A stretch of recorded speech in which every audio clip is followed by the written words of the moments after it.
एक समय की बात है। एक ऋषि थे जिनका नाम जरत्कारु था।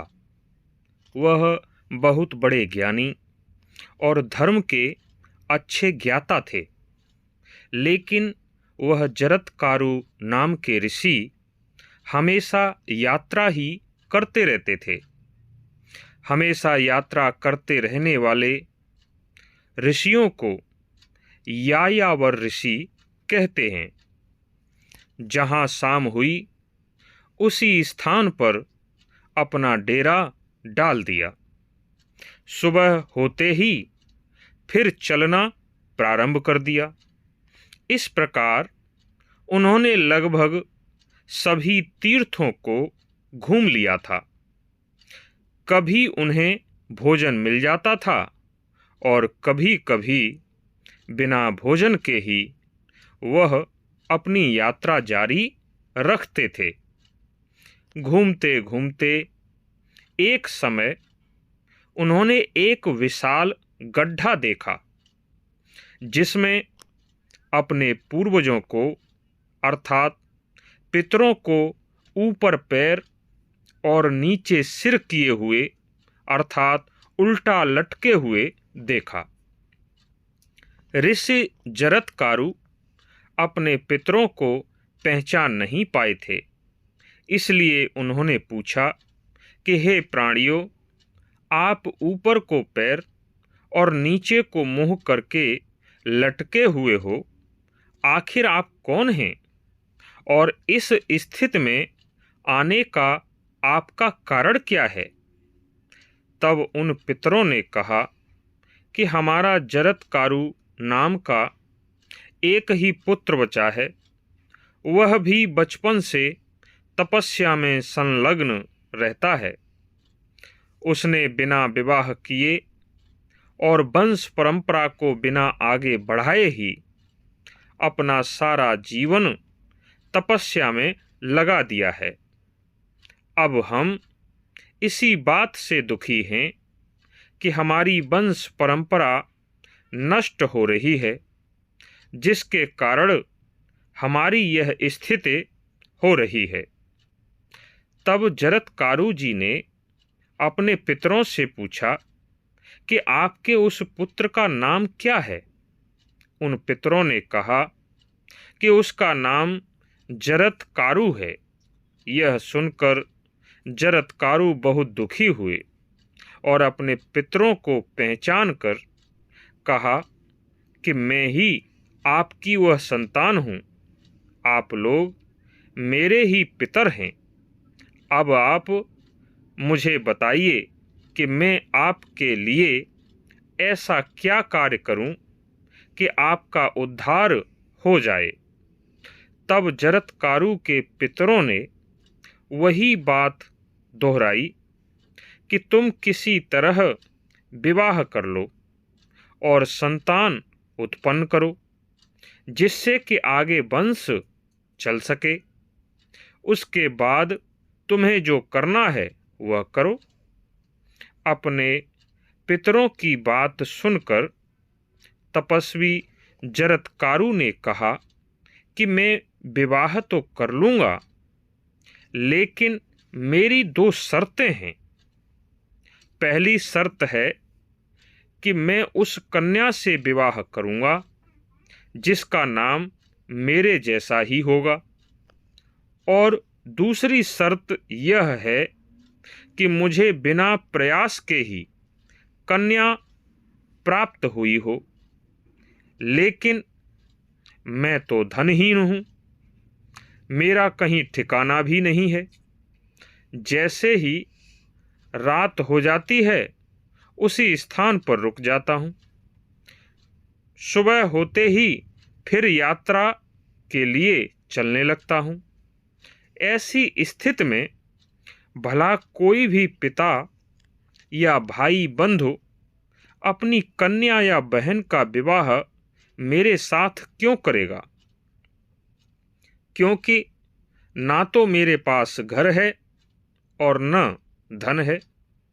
यदि इस स्थिति में भी कोई पुरुष अपनी कन्या का विवाह मुझसे करता है तो मैं विवाह कर लूँगा, अन्यथा मैं विवाह के लिए किसी के सामने हाथ फैलाने नहीं जाऊँगा। यदि इस स्थिति में मेरा विवाह हो जाता है तो मैं संतान उत्पन्न करके आप सभी पितरों का उद्धार कर दूंगा। इतना बोलकर वे ब्राह्मण पुत्र फिर से यात्रा करने लगे। इस प्रकार काफी समय बीत गया, लेकिन उन्हें विवाह करने के लिए कोई भी कन्या नहीं मिल पाई। भला ऐसे निर्धन और घरहीन ब्राह्मण को कोई भी पिता या भाई अपनी कन्या या बहन दे कैसे देता। तभी एक दिन वन में विचरण करते हुए ब्राह्मण जरत्कारु ने 3 बार बोला कि कोई पुरुष भिक्षा रूप में अपनी कन्या दे, कोई पुरुष भिक्षा रूप में अपनी कन्या दे दे, कोई पुरुष भिक्षा रूप में अपनी कन्या दे दे। 3 बार इस प्रकार बोलने से चमत्कार हो गया। उसी समय नागराज वासुकि अपनी बहन को लेकर जरत्कारु के सामने प्रकट हो गए।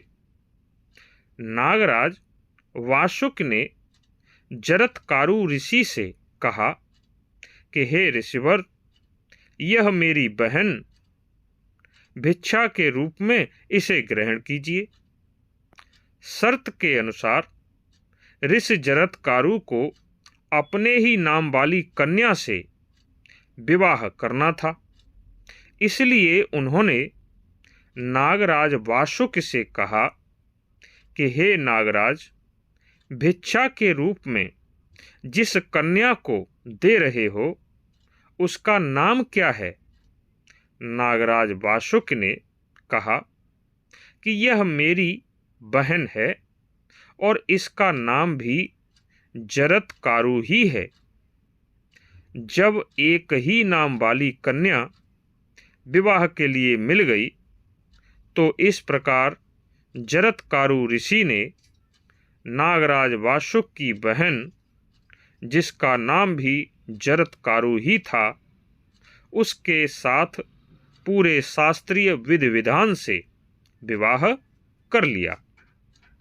चमत्कारी ऋषि ने नागराज वासुकि की बहन से विवाह तो कर लिया, लेकिन नागराज वासुकि ने अपनी अत्यंत सुंदर बहन का विवाह एक ऐसे ऋषि से क्यों किया था जिसका रहने का ठिकाना नहीं था, न उसके पास धन था।